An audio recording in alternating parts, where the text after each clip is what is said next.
Poland in the 1930s was caught between Nazi Germany and Soviet Russia. In Warsaw, a cosmopolitan city where Catholics and Jews lived side by side, Jan Kozielewski was born in 1914, a young man who would risk everything to alert the world to humanity's darkest hour. Jan Karski, his career name, was studying law and diplomacy. He possessed what would prove to be his greatest asset, a photographic memory. As he would later say, "I am a tape recorder."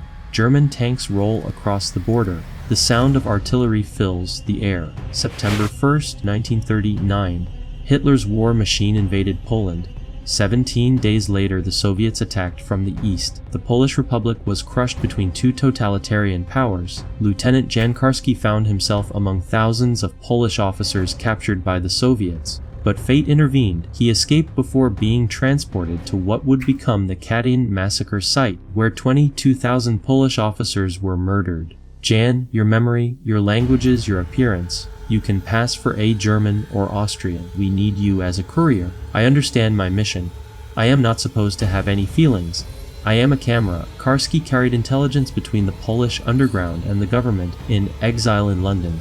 But in June 1942, he was captured by Gestapo and tortured for information. Unable to bear it, he attempted suicide by slashing his wrists. The underground rescued him from the hospital, but his ordeal had prepared him for something far worse. Mr. Karski, we need you to see what they are doing to us. The world must know. We can organize for you to visit the Jewish camp. We can arrange for you to enter the ghetto. The Jewish leaders of Warsaw made an extraordinary request. They wanted Karski to witness the systematic extermination of their people and carry their testimony to the free world. Karski, disguised as a guard, enters the ghetto. The camera follows him through streets filled with emaciated figures, children begging, bodies lying in doorways. What Karski saw in the Warsaw Ghetto defied comprehension. Hundreds of thousands of Jews crammed into a space meant for 50,000. Starvation, disease, and death everywhere. But this was only the beginning. The Jewish leaders insisted he see more, a transit camp where Jews were being loaded onto trains bound for extermination camps.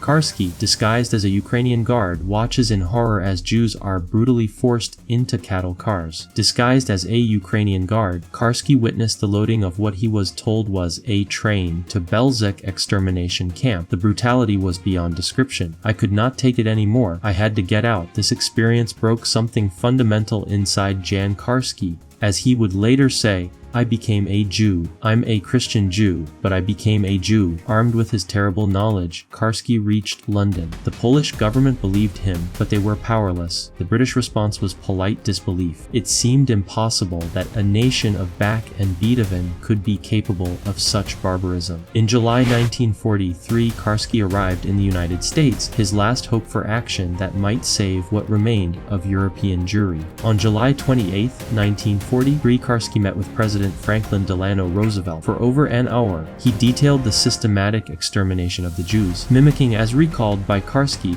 you tell your people that we shall win the war, and then we shall do something about the refugees. Quietly, by then, it will be too late, Mr. President. Roosevelt listened but offered no concrete action. The president's priority was winning the war, not saving the Jews. After a long pause, Mr. Karski, I did not say you are lying. I simply said I cannot believe what you are telling me. Even Felix Frankfurter, a Supreme Court justice and a Jew himself, could not, or would not, believe Karski's testimony. The truth was simply too horrible to accept. Karski sits alone reading reports of the Warsaw Ghetto uprising's destruction. By the time the world began to acknowledge the Holocaust's reality was too late.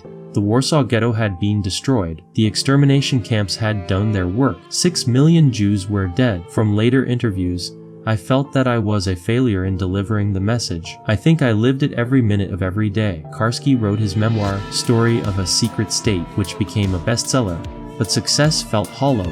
The people he had tried to save were gone. For 40 years, Jan Karski remained largely silent about his wartime experiences. He became a professor at Georgetown University, teaching diplomacy. His students knew him as a great professor, formal, always impeccably dressed. What they didn't realize was that he was also a hero.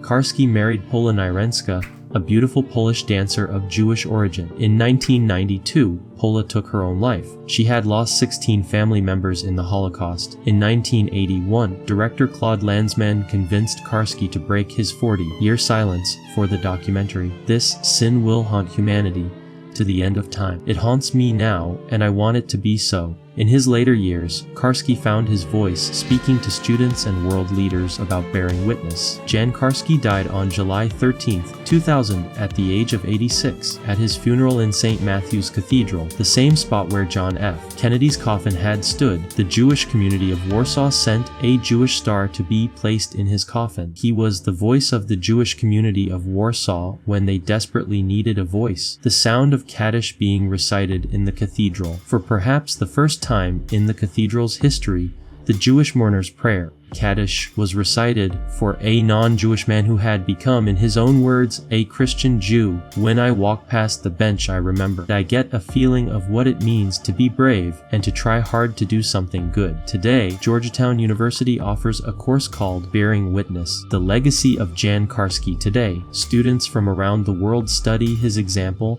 and discuss their own Karskis, individuals who risked everything to speak truth to power. What is your duty as an individual? Every generation takes on a new revolution. In our age of disinformation and willful ignorance, Karski's story resonates powerfully. How do we know what to believe? What is our responsibility when we witness injustice? The same rolling hills from the opening, now peaceful in the evening light. Jan Karski once wrote, "I am old and no longer strong. I don't need courage anymore. So I teach compassion." We cannot all be Jan Karskis. Heroes like him are few and far between, but his legacy demands that we speak out when we see injustice, that we refuse to turn a blind eye, that we bear witness to truth even when it is inconvenient. The question that haunted Jan Karski for the rest of his life haunts us still. What if the world had listened? What if, next time, we do? Jan Karski died believing he had failed, but perhaps his true success lies not in what he accomplished, but in the question he forces each of us to answer when faced with evil. Will we bear witness? Will we speak? Will we act?